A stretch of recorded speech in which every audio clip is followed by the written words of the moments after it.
want to be like those people. I want to go to the Olympics and I want to win a gold medal. And I think that's what really drives me. Ik zou jullie graag een stroopwafel presenteren.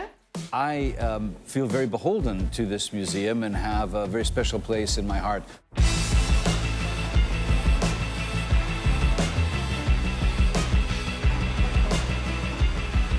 Welkom bij de 9e aflevering van Fans of Flanders, seizoen 4.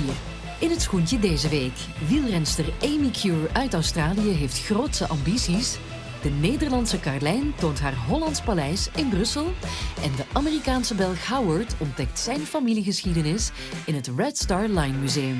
Speciaal voor expats, maar ook voor jullie. Gelukzakken van bij ons.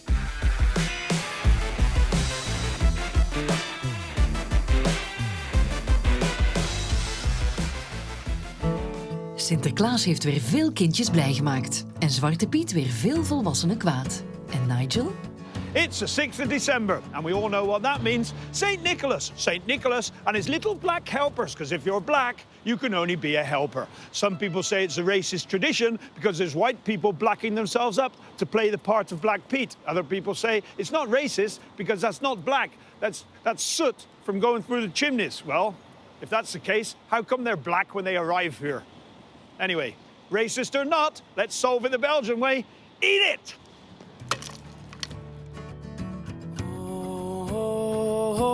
Onze special guest van deze week is een echte wereldkampioene. De Australische wielrenster Amy Cure verhuisde naar het mekka van haar sport, Vlaanderen. As a young kid, I always used to come home from school when the Olympics was on and just sit on the couch and, watch TV, watch the Olympics. And I was like, this is what I want to do. I want to be like those people. I want to go to the Olympics and I want to win a gold medal. And I think that's what really drives me. Verslaat ze binnenkort haar eigen teamgenoten op de Olympische Spelen? I'm Amy Cure. I'm from Tasmania, Australia, and I live in Belgium. And I'm a professional cyclist for Lotto Soudal Ladies in the Australian Cycling Federation.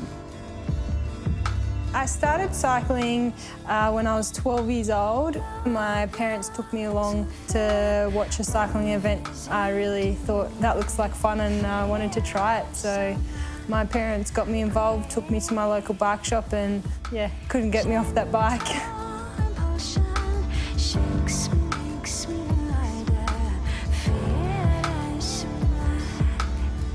People always, they say to me, it must be so hard living so long away from home and being so far away from your parents and family.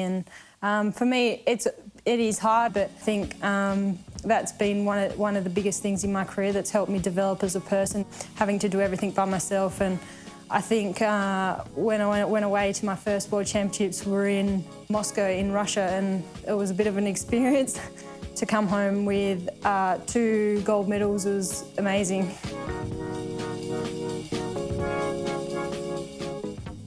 As an elite sports person, everyone goes through those ups and downs.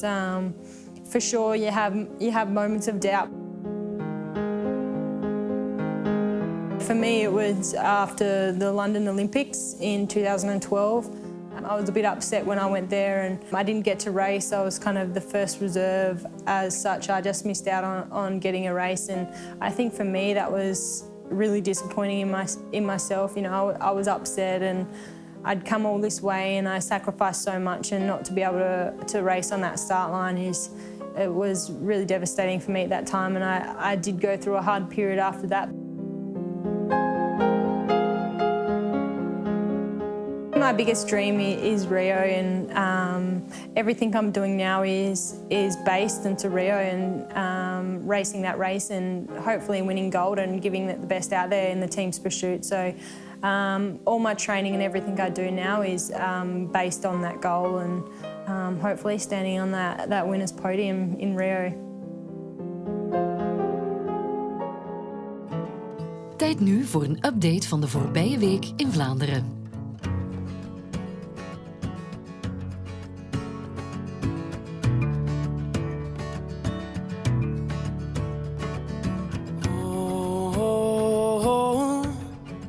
Don't know what I'm searching for. I trace the line that flows from where I came. Maps that change, written words they disappear. Thoughts that flash, that echo in my mind. Back where my world began. In Expat Cribs geven expats ons een rondleiding in hun huis. Deze week bezoeken we Carlijn uit Nederland, een lerares Frans die samen met haar man en zoontje al 9 jaar Sinterklaas viert in België. Hallo, welkom. Ik ben Carlijn, dat is Jonas. We komen uit Nederland. Dat hadden jullie vast al meteen gehoord. En wij wonen sinds bijna 9 jaar in en om Brussel. Kom verder.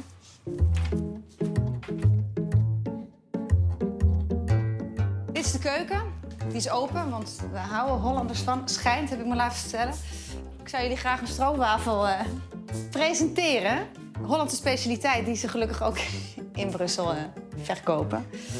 Hier is een droppot. Mag in geen enkel Hollands gezin ontbreken. Misschien kunnen we beginnen in de kamer van Jonas. Ik denk dat als we in Nederland hadden gewoond, dat we niet snel hadden gekozen voor een Hollands thema in zijn kamer. Hoewel dat wel een beetje à la mode is. Annie M. G. Schmid, Pluk van de Pettenflat. Hoort elk Nederlands kind gelezen te hebben. Ot en Sien, Jip en Janneke. Kennen jullie dat? Toon Tellegen. Het grootste feest van Nederland, dat is Sinterklaas. Het Sinterklaasfeest op 5 december en de periode daar naartoe. Ja, kijk. Ja. Een zwarte Pieter onesie van mijn zoon. Het verschil tussen het Sinterklaasfeest in Nederland en in Vlaanderen is dat het in Vlaanderen echt voornamelijk een feest is voor kinderen die de ochtend van 6 december cadeautjes krijgen. In Nederland is het een feest voor kinderen, maar ook voor volwassenen die naar elkaar satirische gedichten schrijven of surprises maken. Lopen we de tuin in met deze voor mij zeer bijzondere deuren, want die gaan naar binnen toe open. En in Nederland is het echt het ultieme geluk is als je deuren hebt die naar buiten open gaan. En hier, het is voor mij ook vreemd om te zien dat dat naar binnen gaat. Maar het is kennelijk een typisch Hollandse aangelegenheid. Ik heb geen plakboeken vol met foto's van het Nederlands Koningshuis, maar toch, ja, het is een bepaald soort Nederlandse folklore die gewoon hoort bij Nederland. Dit is niet iets wat ik dagelijks draag, maar voor de gelegenheid wil ik het wel even aantrekken. Geschikt voor voetbalwedstrijden, om die te supporteren of om Koninginnedag in te vieren. Bedankt voor het komen. Doei, salutjes, à la prochaine.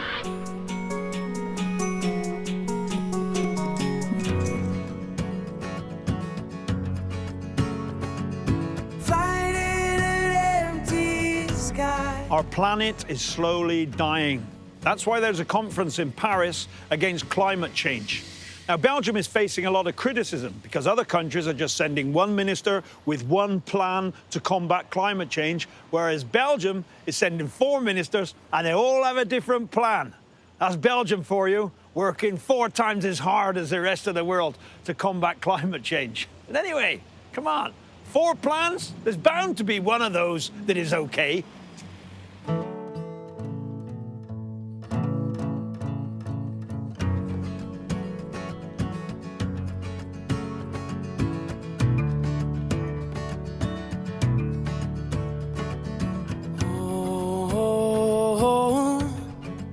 Don't know what I'm searching for.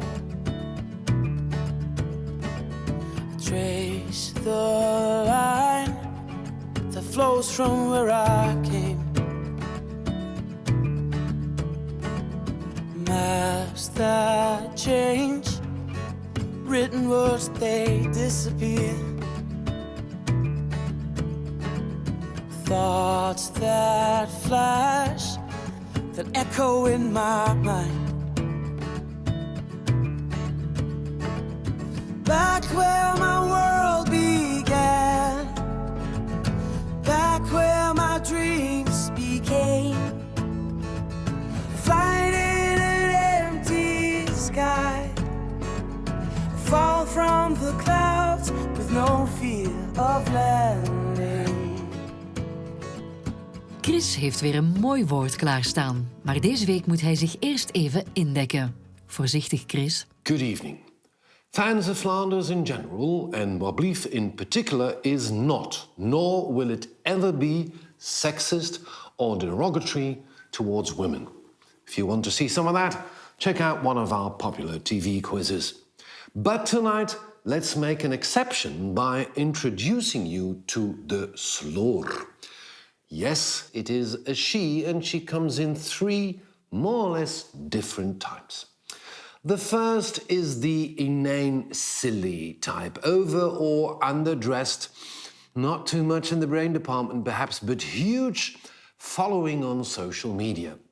The other is more or less the opposite, tatty or sloppy, not your everyday Instagram queen, Onslow with a bra.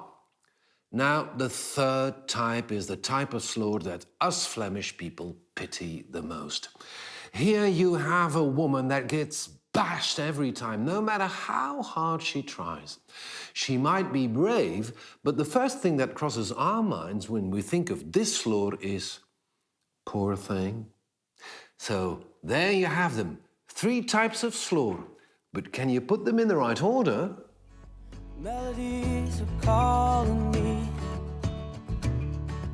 Brussels, home of the European democratic institutions, because we love democracy.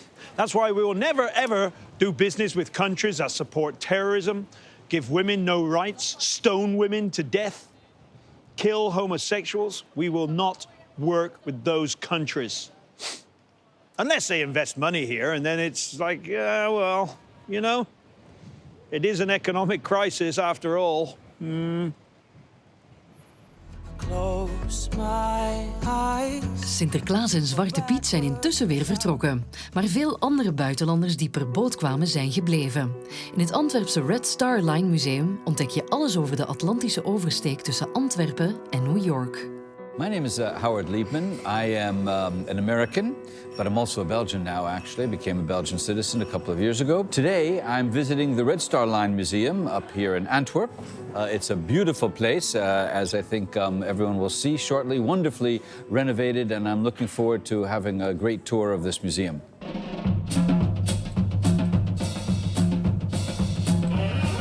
This is nice to take a look at. This is the Belgeland 2, so that's the very last ship Red Star Line built. Often this ship reminds people of a much more famous ship, The Titanic. Well, it's no coincidence, because by that time, in the 20th century, Red Star Line and White Star Line of Titanic. The White Star together, Line was the Titanic. And they were joined up in the same firm. So the ships were built ships were very at the similar same design, place in Belfast, Ireland. Same plans were used, so yeah, many resemblances Yes, going exactly. on. It looks like that kind of a boat. Well, it's a bit shorter. Yeah, it's a bit shorter than Titanic, yeah. That's the biggest difference. And it didn't hit an iceberg. And it didn't hit an iceberg. Well, Red Star Line Museum really focuses on these personal stories of people. People that came to Antwerp, stayed here in Antwerp, and left Antwerp for a new life on the other side of the ocean. And maybe we can spot some famous people also who traveled by Red Star Line. We probably all recognize the man with the lovely haircut over there. Yeah. He has a nice white suit, too. Mr. Einstein. Dr. Einstein, yeah. He was a regular customer. A regular customer. Yeah, he was invited in the States to give lectures, of course. He was already famous in the 1930s. Sure. And yet, first-class passenger, but in the end, he fled from Europe for good to the States. Yes. So this was also possible in first class. It's actually quite amazing. Lots of the items on display come from private families who still had them and who donate them to the museum. Yes. So these were actually used on these ships. Family suitcases. There is a little film here in the museum about various people who had taken the Red Star Line over time, a Flemish, a Walloon, a German, and a young girl who I didn't know, but turns out came from the very same village that my grandparents came from in the Ukraine. We looked into it a little bit more. I recognized the name of the village, and I contacted the museum. and discovered that actually there was a family connection between this young girl who's in the movie and my family, who had all come from the same village and came over together. One of the 3 largest ports in Europe. Yeah, and here you have a beautiful view over the Scheldt River. Uh-huh. And we can still imagine, yeah, there's a big freighter now over there, but there, those ships. So this is where the ships were, yeah. Uh-huh. It's an amazing story that through a museum in Antwerp, they've been able to put together 2 parts of a long-lost family. And so I feel very beholden to this museum and have a very special place in my heart for the Red Star Line Museum here in Antwerp. This has been a wonderful tour. I really want to thank you for your time and all the excellent explanations, because it's a fantastic museum. Thanks, and I'm going to come back again. Do that, definitely. Okay. There you go.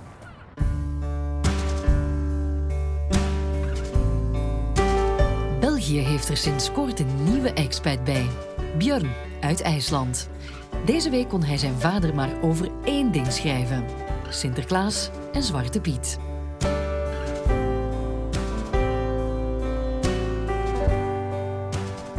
Dear Papi, I had a pretty busy weekend. To explain it all, I have to take you back in time. It was the beginning of December, and that's when I get a bit superstitious. I still remember the stories you told me about Grilla.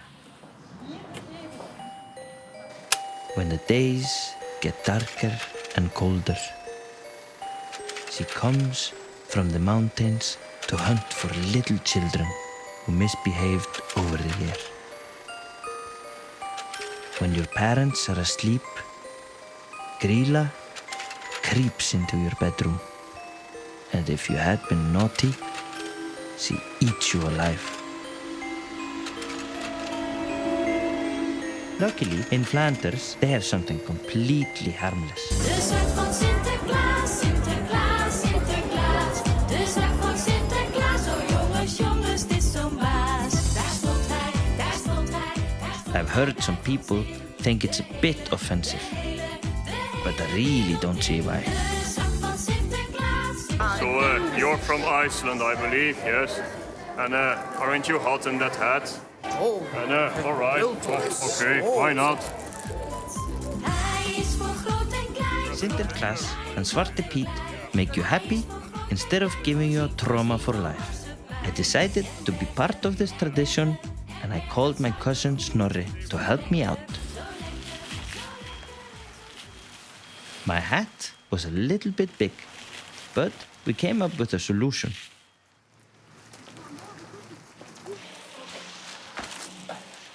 Snorri was very committed to his character. He tried to climb in the chimneys. I had no choice but take measures for his own safety.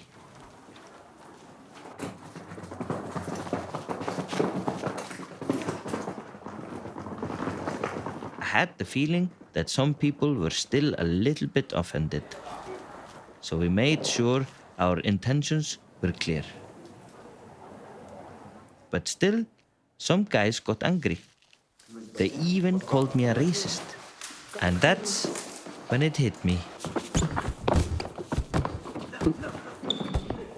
Oh, Papi, I now realize I may have hurt some people's feelings today. And that was never my intention. If Grilla was real, she would certainly come and eat me tonight. Imagine that. Stort knús, Björn.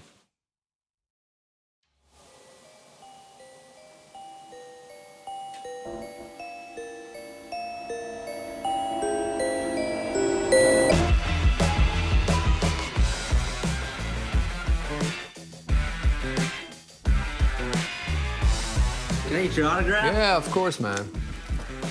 I'll sign it with Bono. Thank you. All right.